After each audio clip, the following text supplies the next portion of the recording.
welcome to another edition of Community TV One's Counter Strike. I am RJ, your host, and of course we'd like to thank our executive producer, Mr. Jesse Dortch. He's the man behind the camera that makes all the magic, as my friend Lee Pitts would say. We are very blessed today to have a pillar of the community with us. I don't want to embarrass him too much. This is a man that went out on a limb for this community, and he is much appreciated in the Dunbar-Fort Myers community. And right now, we'd like to welcome to Counter Strike on Community TV One, Mr. Albert Knighton. What's up, man? Hey, brother. Oh, that's cool. Let me just set this back up here. And I apologize for that. That's okay. That's our main guest today, as a matter of fact, so I'm sorry to do that. Now, I say Community TV One's Counter Strike. We had another version of Counter Strike that was on the radio. Yes, we did. It was on Dunbar Community Radio. Yes, it was. And we had a lot of fun doing that. A lot of fun. Until some incidents took place. Mm-hmm. Now, they were upsetting incidents as far as what took place. Mm-hmm. But it got you some national exposure. Yes, it did, and it started with our Prometheus radio project. They keep track of community radio stations that are shut down. Not community radio stations, but underground radio stations that are shut down. Mm-hmm. And I had talked with them before. I had told them, like, hey, this is what I would like to do. Mm-hmm. I want you guys to know about me in case something happened. And I even met one of the ladies that was very influential in, getting us recognized. Mm-hmm. So when we got shut down, she got in touch with me. She also got in touch with the Associated Press, and they did a story on this. And it was almost like a whirlwind. Yeah. And you got the attention of national black journalists. I don't want to sit this out there too long without addressing it. Yes. Now, tell us about this award. Well, this award came every year. The National Association of the Black Journalists, they have a convention, and they, award people for excellence in the media field. And when I got the call that I received an award for community service, I was like, are you serious? Do you know what, that I was arrested? And they were like, yeah, that's why your story is great, because you stood out, you stood up for your community and got information that you needed. Right. As far as we're concerned, you getting information to your community and you going through what you went through, we nominated you for this award, and it was unanimous. Wow. We all voted you, and you were the recipient of this award. I was honored. Right. Now, as you say, you were arrested. Yes, I was. Okay. Tell us about Dunbar Community Radio. How long was it on? Altogether, we were on maybe 3.5 years. And I have to give props to a gentleman who brought me into his establishment to allow us to do the radio station there at first. Now, the radio station wasn't organized like it was the second time around. The gentleman was like, I'm sorry, brother, you ain't gonna be bringing anybody in this establishment. Right. I'm like, yes, sir. So it was like all me. And I had this vision of organizing this radio program, but with me being a one-man radio station, maybe two people, right, it just didn't work, and I had to shut down and go to work. Now, the second time, and it was a blessing from God how things sort of worked out. I was able to find a place, start organizing people, and of course, can I, point out to you for the great job you did? I appreciate that. Yeah, you're like the first person that I went to about, okay, this is what I would like to do, and we brainstormed about the main thing what we like to do was get people into voting information that's needed. So once I got the people together and everything started flowing, it was resentment at the time, especially with the church organizations, like, nothing against the church organization, but brother, you're sinning. But like someone pointed out to me, it's like, hey, if Rosa Parks wasn't doing anything illegal, we would have never got where we were today. Exactly. She has a mug shot to this day. Yes. For taking a chance. Yep. Right. So we took a chance, and once people realized that, Dunbar Radio wasn't about you know, fame or getting money. Dunbar Radio was about bringing people together and getting information to them. Right. People started coming on and accepting what we were doing. Right. And you had a cast of characters that were on there. I know Wednesdays was dedicated to gospel. Yes. And that's a funny story about how that got started. If I got time to share it. Go ahead. You got all the time. You know, I was doing the radio, of course, Saturday. I was there Sunday. Then I was there Monday, Tuesday, Wednesday, Thursday, and Friday. Right. I was burned out. So I was like, no, this is not going to work. Wednesday, I'm taking the day off. Sorry. But then the churches, I can't really name the churches specifically, but the gentleman with this organization came, all right, you're not doing Wednesday. How about we come in and do Wednesday? And it worked out great. Right. So we had sometimes 2 or 3 gospel radio programs happening that Wednesday morning. Right. Now, I want to point out something, because you said the churches, some churches were involved in it, and deacons and reverends, yes, they were all involved in it. There was something that was circulated that said that there was a lot of profanity that was going on the radio station, and they were playing all kinds of lewd music. Would you address that? Was that going on? No, that was not going on. And like I always pointed to when we had meetings, nothing's 100% perfect. Right. We were like 99% perfect in keeping music clean. But there were some mistakes, you know, that slipped past us, you know, especially with the hip hop programs that we had on Saturday afternoon. Right. You know, it was like, okay, this has got past you. You watch what you do. Right. So we got that straight. But I think people also got us confused with other radio stations that were they confused, or was that purposely misleading? Truthfully, I don't know. Okay. I don't know. Okay, that's fair. But I know that there were other radio stations that were out there, and they were doing a lot of profanity, you know. How can you call yourself a rapper when every 4th word is a 4-letter word? Right. You know? And I have to remember listening to their radio station one day, and I couldn't take it for like 10 seconds. Right. The song came on.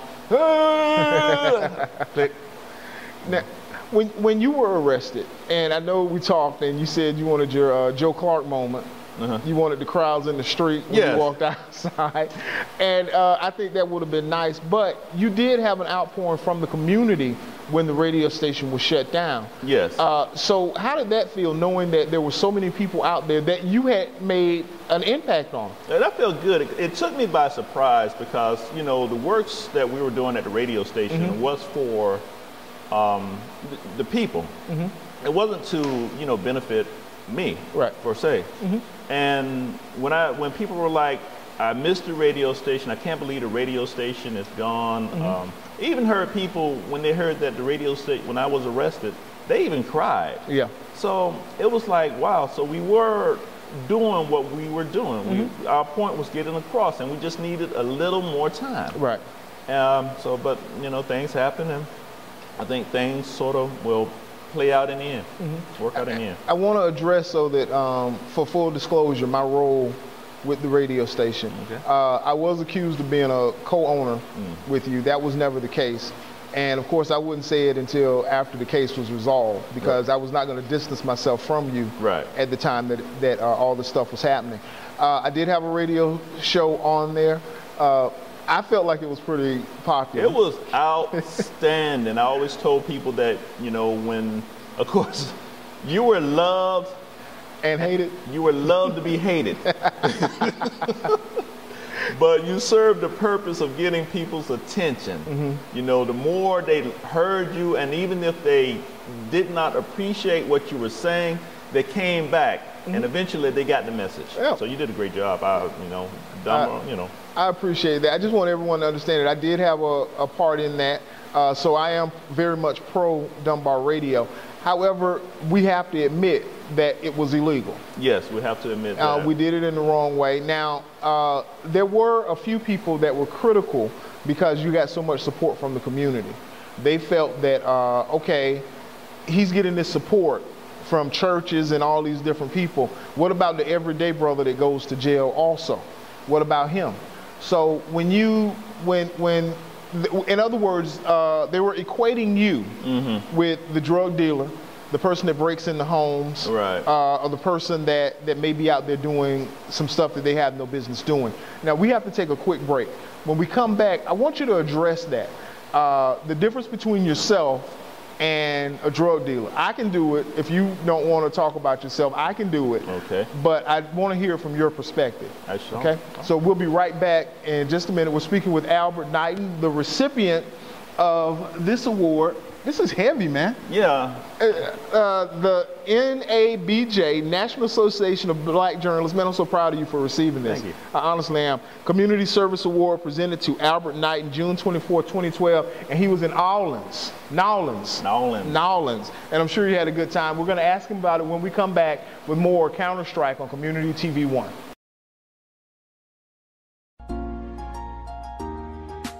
You ever wanted to know what's going on in and around your community? CommunityTV1.com is your answer. Go ahead, log on to www.communitytv1.com and get your info on.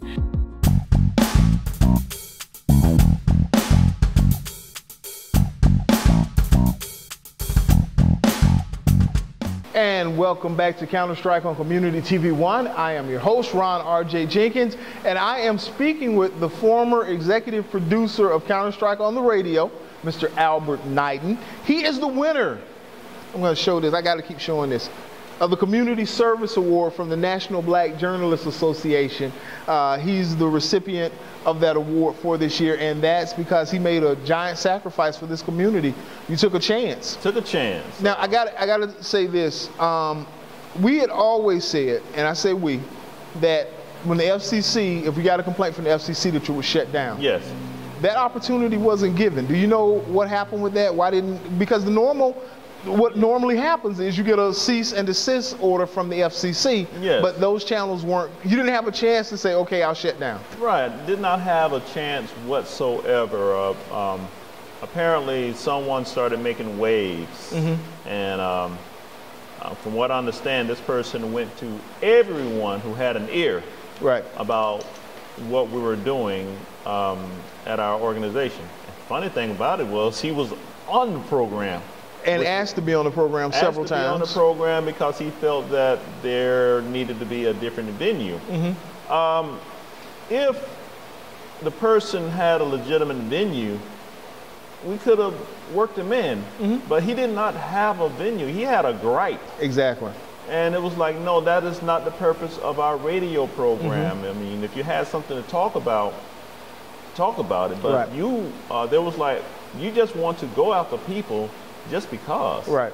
And I guess, you know, this person was highly offended by that and decided to like, well, to me it was like the scorched earth policy. I might be saying that wrong. If I can't be on, no one is going to be on. So. Right. And I have to point out that the person that we're speaking about, I'm not even going to mention that clown's name. This is an opinion show, just like Counter-Strike was. Right. You call him a person. That's your word. Right. I don't.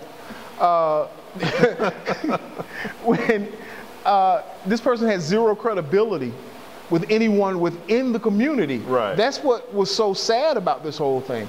As far as the people in this community, no one respects this person. Yeah, I mean, some people who did not know about him. But once they find out about him, once they it's found over. out, it's like, you know, it's like, oh, you were the one who did it. It's like, you know. Yeah, no credibility whatsoever. But the FCC didn't know that. No. They didn't realize that, you know, all you had to do was ask. Right. The whole raid and that whole thing. And I remember driving by and there were like 10 police cars. I was like, oh, God. Yeah. So, and I felt horrible for it. But you took the hit. Yeah, I remember that day so well because I saw a blue car coming first, and then I saw two black and whites right behind. It's like, whoa, they take two police cars to pull over that blue car?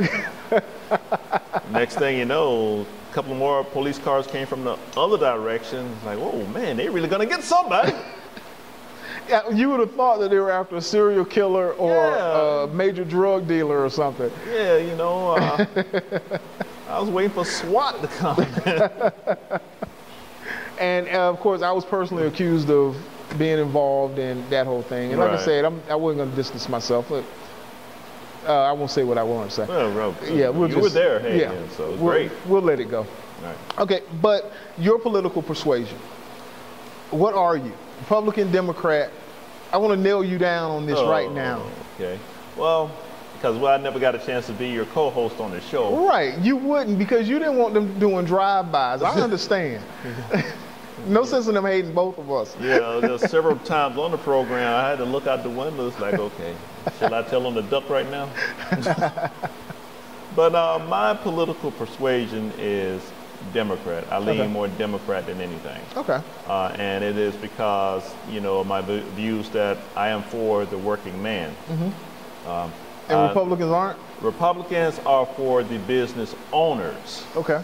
So, and you know, as a working person, you know, I think you are entitled to certain benefits if you work hard. You get a check. Well, you get a check, but sometimes there's other things that you need. For instance, look at the coal mines. Okay. All they got was a check, but it endangered their lives just to get a check. Right. And sometimes, because of how politics was set up, they didn't get their check right away. It's like, okay, you don't get your check right away, hey, but if you need something, come to our store. Right.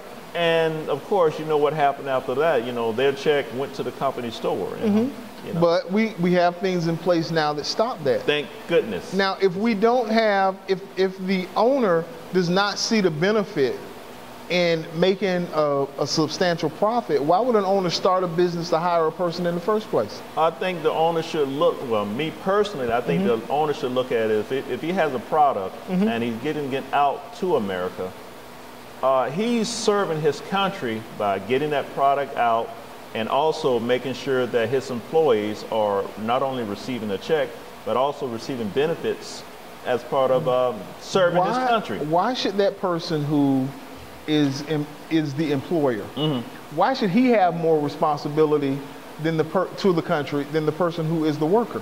Excuse me? Why should that person who is the employer have more responsibility towards the country than the person who is the employee?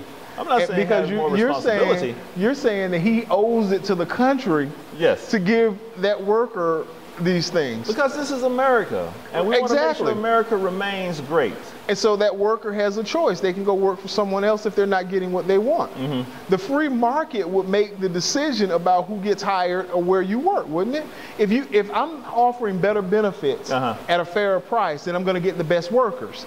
Isn't that the way it should be? Should the government be allowed to tell me that I have to give those benefits? No, I mean, I think benefits should be established depending on what work that you do. Okay, and the employer, am I right? Yeah. So if Al is the best man for the job and he's working for another company, that company's not treating Al fairly, or that employer decides that he doesn't want to give benefits, and I have the same company, I'm offering benefits, Al will come and work for me. Right. Right? Should the government make the other guy give Al benefits? It depends on what kind of job the other guy is doing.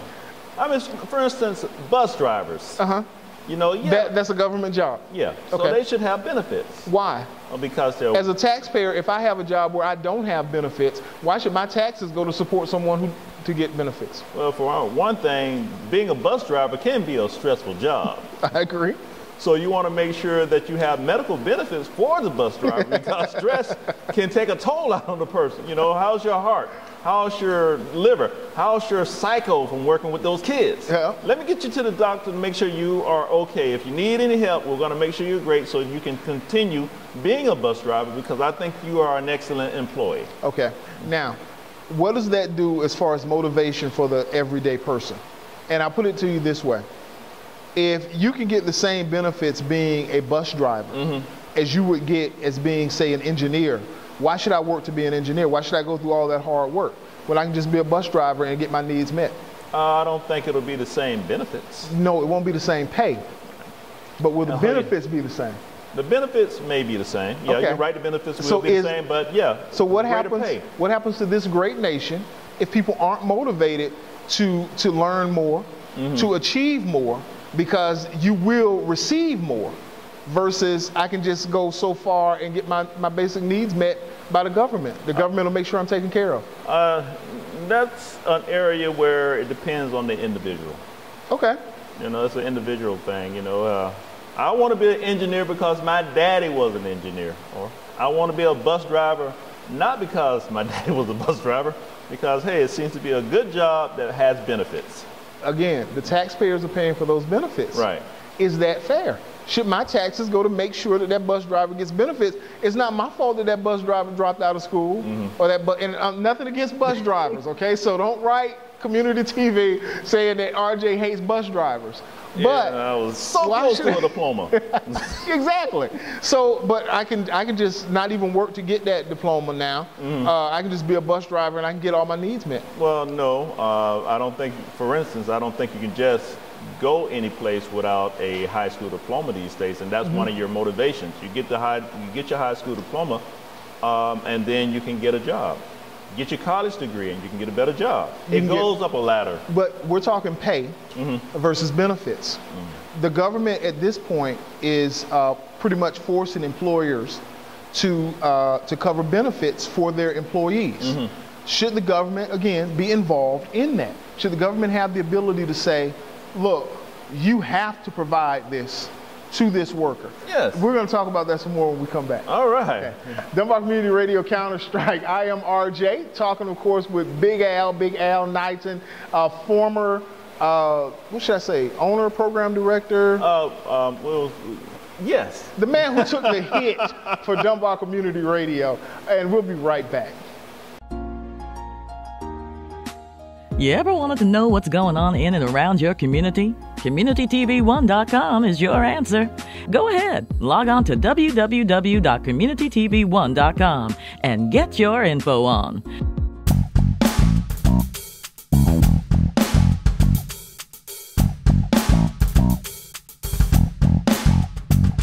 And welcome back to Counter Strike on Community TV One. I am your host, RJ, speaking here with Big Al Knighton, and we're discussing some politics. Now, I got to tell you, I could never get Al to sit down with me when we were on the radio and do this, so now I am taking this chance, this opportunity to speak with you about politics and where you stand. Yeah. Okay, now. Got the brother cornered. When we left off, we're talking about the government being involved with telling employers that they have to provide something. Right. My feeling on it is that the more the government gets involved with telling someone that the employer that they have to do something, the less motivation that is for the everyday worker to try and improve themselves. But you're saying that you feel that it should be a right, that certain benefits should be a right to people.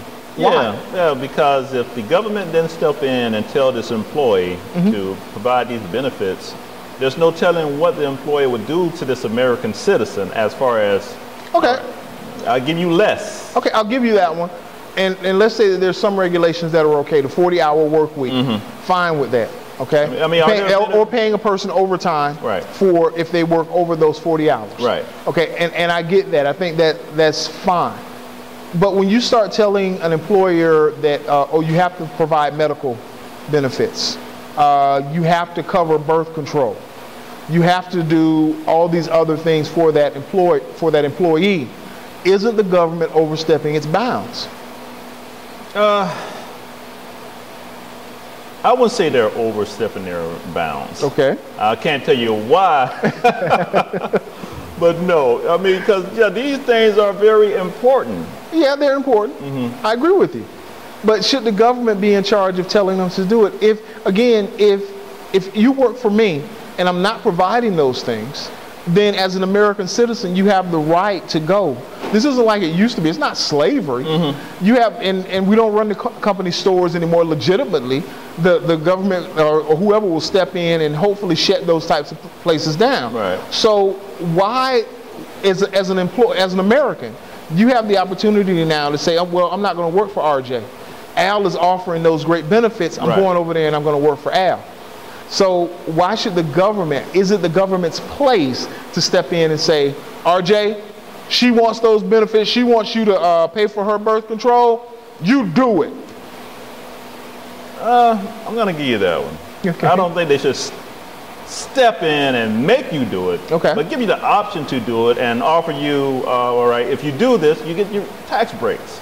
Okay. We know it's going to cost you money. All right. So if you do this for your employees, and this is how we're going to reward you. Okay. You know, it's for the woman's, birth control, for the woman's health, not so that, like some people say, they can party, Sorry. I'm thinking about the guy that said that the best birth control is an aspirin between your knees. That was great. I did. You agree with him? I agree. Hey, come on. Just say no. We tell kids all the time, just say no. Well, And I say this all the time to women. A guy comes over to your house, he's riding his bicycle. He's telling you he's late because his mom made him clean up his room. Maybe you shouldn't have kids with this clown. Yeah, you're right about that. Okay, but so many women make the decision to go ahead and do it. Now, as Joe taxpayer, I'm expected to make up for her mistake. I'm expected to feed her kids. I'm expected to house her. And I think that goes too far. We go too far towards being a nanny state. Right. And what happens with that is that now, while I'm in school, I don't have to worry about attending classes. I can go hang out and have sex, because if I get pregnant, I'm going to get an apartment. I'm going to get me some food stamps. I'm going to be taken care of. Versus, no, if you get pregnant, that's your responsibility. Now, is that cruel? Maybe in the short term it is. Right. RJ saying let the baby starve. I guess I am. And I hate to sound that mean, but the reason I say it is that hopefully the next generation of kids that see that woman not make it or not get her apartment, she'll say, wait a minute, I am going to keep that aspirin between my knees, right, and I'm not going to get pregnant. Well, I mean, it's easy to talk about and offer solutions, but you're in a country that's considered, I mean, like, sex is so overrated, and that's all you see. Right. So it's almost like, and also, not to jump too much on this, there are more women out there than men. So you got human nature. You got a country that throws sex in your face, whether it's in a video, in the magazines. And so you got the cycle of that's what these people are thinking about. I gotta get a little something, And some people are not thinking that, they're just living for the moment, not for the future. Right. And that's one of the things that this country needs to be educated on. I agree. But see, in my world, we would set examples with people like that. I just honestly believe it. Okay, if you go out and you have that baby, it's up to you to make sure it gets fed. Right. And that way, the next young lady that's coming up, and she sees how hard you have to struggle, and that you're just not making it, and you're not getting food stamps, and you're not getting an apartment, and you're stuck with that kid, and even this clown that you had the baby with, you're stuck with them. Maybe that next young lady will say, wait a minute, I'm not going to travel down that road. Okay. But Democrats seem to just say, oh, she just made a mistake. No, she made 6 mistakes. Well, you ever thought about that? The reason it is happening the way you see it, that we're taking care of these kids, and it's just almost a cycle that continues. Is because of what happened in the past, where they were having children back there, and children were starving, and something needed to be done. Yeah. It might have not been the right decision, but something needed to take place to keep these kids from starving, because the cycle is happening. It hasn't been broken yet. I mean, actually, our poverty numbers are up now. There's more people where they in the used world. to be. There are more people in the world, but because the welfare system destroyed our families, destroyed our black families, took the father out of the home, and the government became daddy. Right. We have more poverty going on, and the reason for that is because we don't have a 2-parent household. Right. So basically, government intervention is destroying black families. And we seem to just let it happen. And I put the blame for that squarely with the Democrats. And you say you're a Democrat. You're here now. Right. So I hold you personally responsible for this. What are you going to do about it as a Democrat to change this? We're going to keep Obama in office. That's the only answer you're going to get out of me. Okay. Do you think Obama in his second term will be more successful than he has been in his first? It's very hard to tell, because it seems with the Republican Congress being as upset as they are now, might even be more upset and try to just destroy the country because they're not happy. It's hard to tell. Okay. I think that more reasonable people, more moderate people need to be put into office so that they can work with this president instead of be against him. Do you think that President Obama has honestly tried to work with Republicans? Yes. Okay. Definitely. I mean, if I'm inviting you over my house for some beer, it's like, hey, we need to work together. Can you work with me? Like, sure. And then all of a sudden, I'm not working with him. Okay. I didn't like that beer he served, you know. Now, I have to tell you, I've heard a lot of so-called Democrats that were very upset. They even say they're not going to vote for President Obama because he did not try and work through the Democratic agenda. Healthcare legislation. Put a bunch of Republican ideas in place. No Republicans supported it. And now he's stuck with what we have now we call Obamacare, which to me and many like me, the program sucks. Right. Okay? President Obama was not willing to fight for the things that he seriously believed in. To me, it seemed that way. Right. So what makes you think that now that he has a second term, he doesn't have to worry about being reelected, that now he's going to fight for those things? I personally believe that Obama was using politics as a game of chess. Let me move over here, let me move over here, let me make you think that this is not, well, let me make you think that, all right, there's something in place. You may not like it, but it's here strategically. So if I do get a second term, I can make these changes to make these policies better. It's almost like building a car. Okay. You know, hey, you know, I built this car, but it doesn't have any brakes. Okay. You know, so. All right, I'll give you that. And I'll take you off the hot seat now. Thank you. Woo. Politics. Now, we are, in a few weeks, we're going to have Steve Sherman on from the NAACP. He's a big Obama supporter. I support President Obama. I do have some issues with, well, you know that. I have some issues with some of the things that he has done. But we're going to discuss that also. So I'll bring him in and put him on the hot seat. Yeah. Make the chair red. I want you to know how much we appreciate you. Okay.